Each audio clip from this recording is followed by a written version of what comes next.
নমস্কার, মহাভূত জ্যোতিষ চ্যানেলে আপনাদের সকলকে স্বাগত জানাই। আমি শ্রী স্নেহাশিস মুখার্জি। আপনারা দেখছেন, লাইক, শেয়ার, সাবস্ক্রাইব করছেন। আপনাদের অসংখ্য ধন্যবাদ। আপনাদের অনুরোধে এবার আপনারা আমাকে শিয়ালদায় পাবেন। শিয়ালদায় নতুন চেম্বার শুরু হয়ে গেছে।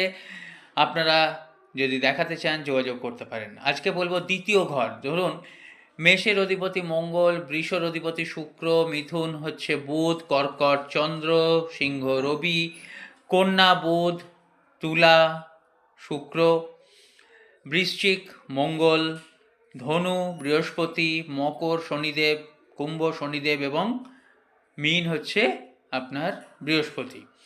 দ্বিতীয় ঘর যে কোনো জায়গায় যে কোনো হরোস্কোপ থেকে দেখবেন, লগ্নের দ্বিতীয় ঘরে যদি সেই অধিপতি, ধরুন মেষ লগ্ন, দ্বিতীয় ঘর হচ্ছে শুক্রের, বৃষর, যদি শুক্র দৃষ্টি দেয়, সপ্তম দৃষ্টি দেয়, তাহলে ধনলাভ হবেই। Like share